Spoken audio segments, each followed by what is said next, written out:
and no one would bat an eye.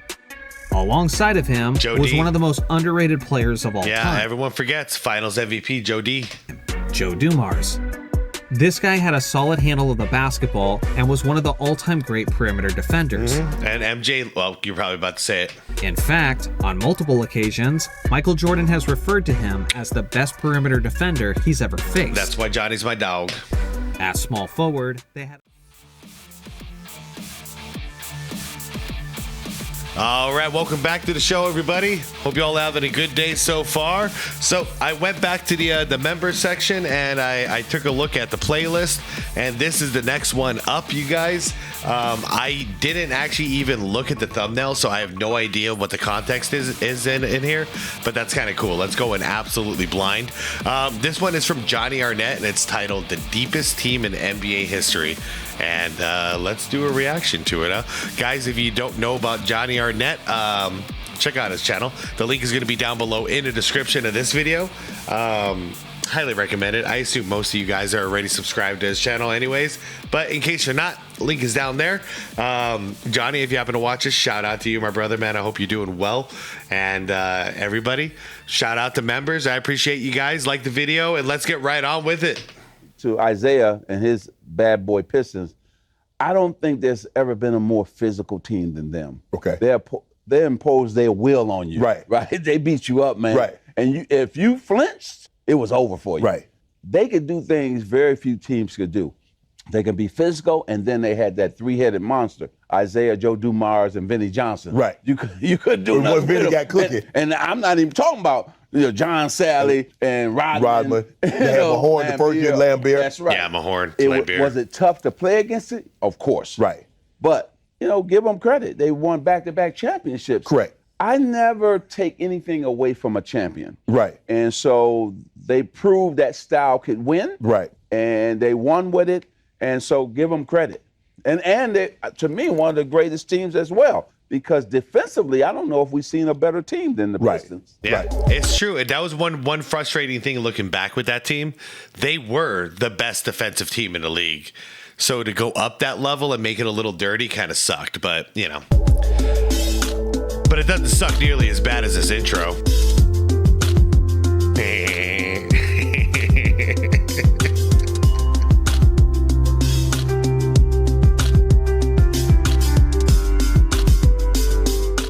So it's been a reoccurring topic on this channel a lot recently. Who was the deepest team in NBA history? I think there's a lot of solid candidates for that title, and please, let me know in the comments section below who would be your choice for that title. It's a hell of a conversation, the deepest team. Man, it might have to be, for me, it might have to be one of the Spurs units, and I'm not sure exactly which year, but with Ginobili coming off the bench, it's hard to beat that. I don't necessarily know with complete certainty the team I would pick, but it seriously might be this one. I'm talking about the 1988 to 1989 Detroit Pistons. Yeah, these guys What's are bad. What's amazing about this team is not only are they one of the most overall talented squads of all time, but I would argue that they're one of the most overlooked teams in NBA history. We're talking about a group of players that nearly won 3 straight NBA championships, with one of the greatest backcourts that the game of basketball has ever seen. During their run of dominance, they were able to beat Magic Johnson's Showtime Lakers, Larry Bird's Celtics, and Michael Jordan's Bulls. Not once, not twice, but for 3 straight seasons, they eliminated the Bulls out of the NBA playoffs. I think the reason why this group is one of the most overlooked teams of all time is simply because they were not very liked in their heyday by anyone outside of Detroit. Agreed. Seeing how they were known as the Bad Boy Pistons for their dirty and physical antics, and that was a reputation that they reveled in. Shout out to my Pistons fans. I know quite a few of you very well. Hey man, y'all know I don't like the blatant trying to hurt people kind of play basketball, but I love the physicality. So it's only when you guys cross the line that I stand up and say that's not cool. But outside of that, man, I mean, watching the Pistons play kind of taught me how to play defense. Not only that, but the Bad Boy Pistons are now treated as a footnote to the story of Michael Jordan's legacy. Now, were they an obstacle for MJ and served as a launching pad for his career? Absolutely. Yeah, I think that's a shame too, because they were back-to-back champions. But they were also one of the most dominant teams in NBA history, especially in 1989. This specific group was led by one of the greatest dual-threat point guards in the history of the league, Isiah Thomas. This guy was an incredible ball handler, an amazing facilitator, and a terrific scorer. He also had ice water flowing through his veins. Yeah, he did. As he was one of the most clutch players that the game has ever seen. Yeah, for those of you who don't know, when I was growing up, I thought it was cheesy to wear 23, so none of us ever wore 23, but I chose 11. I wore 11 a lot when I was growing up. Like when he dropped an NBA record 25 points in a single quarter of the NBA Finals. Oh yeah, one leg? In a game where he ended up with 43 points. Isiah Thomas was the kind of player who could drop 40 points in an NBA playoff game, and the next night, he could get you 15 to 20 assists, and no one would bat an eye. Alongside of him was one of the most underrated players of all time. Yeah, everyone forgets Finals MVP Joe D. Joe Dumars.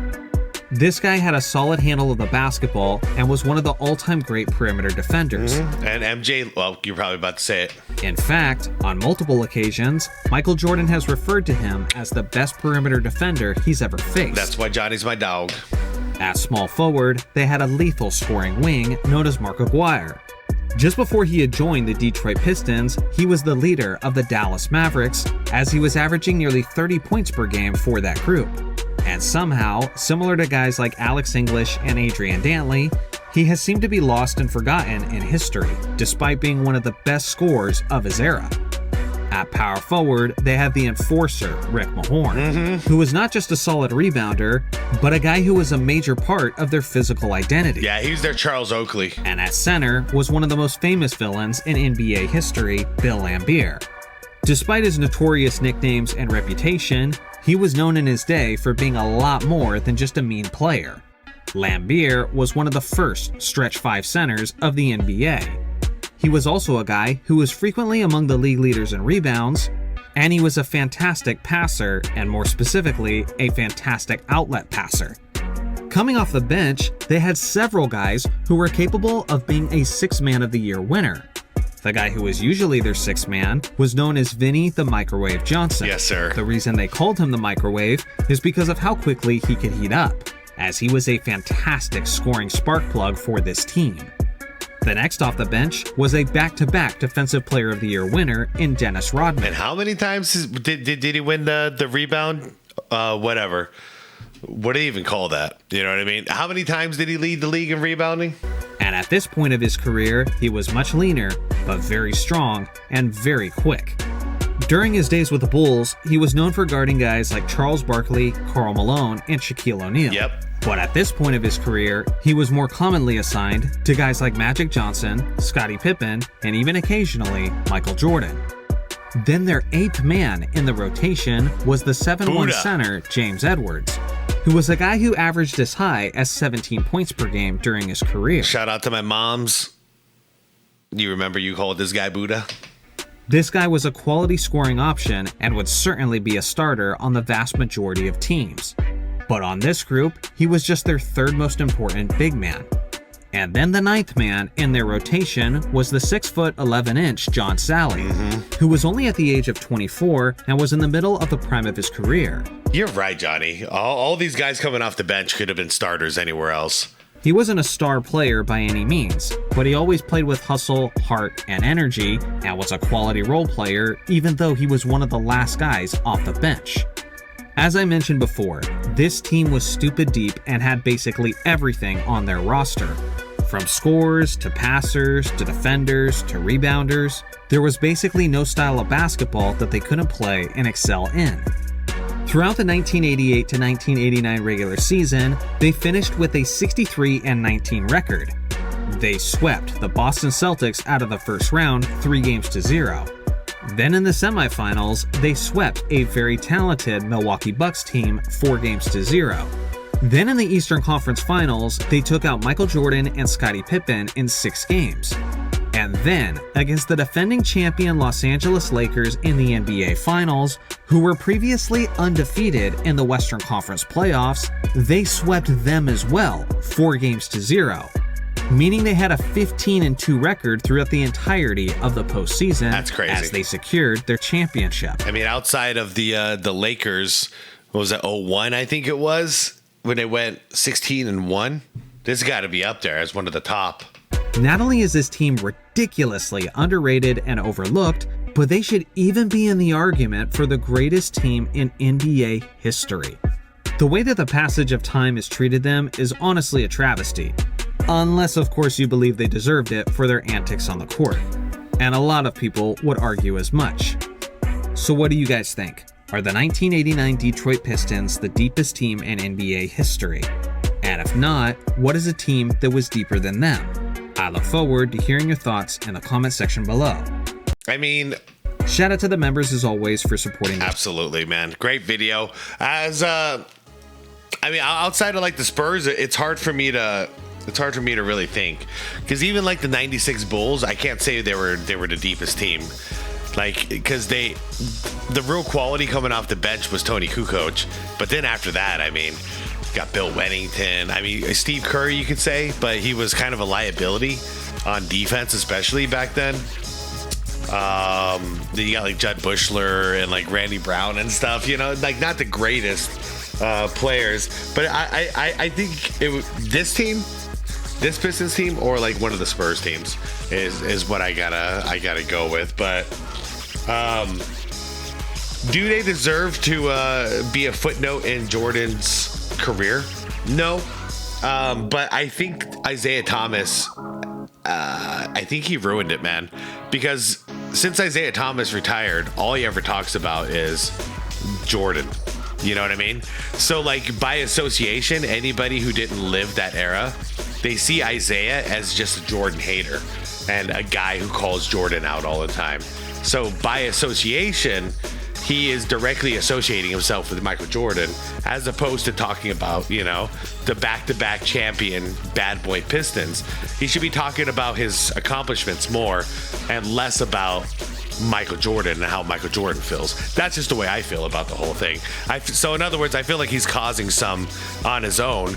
But that being said, even though I'm a big Jordan fan, yeah, there are plenty of people, players, teams that have become footnotes in Jordan's career, you know, like, you know, Charles Barkley, Karl Malone, John Stockton, you know, like all these guys now are like just associated with like, oh yeah, MJ beat you in the finals, you know? So it is kind of unfortunate. Clyde Drexler doesn't get enough respect. But yeah, I think you make it a lot worse when you egg it on, you know? So if you can't move on, nobody else moves on, and it stays in our memory forever. So anyways, you guys, let me know what you think though, because this is a really tough question just to think of on the spot here. And I keep just going back to one of those Spurs teams. And that's where my brain is settling. But I'll keep thinking after I hit stop here. And I'm curious what you guys come up with as well. So let me know in the comments who would be the deepest team in NBA history according to you. All right, let's do it. Guys, like the video on the way out if you could. I'd appreciate you watching. And subscribe to the channel if you want more content like this. And most importantly is to be water, my friends. Peace out.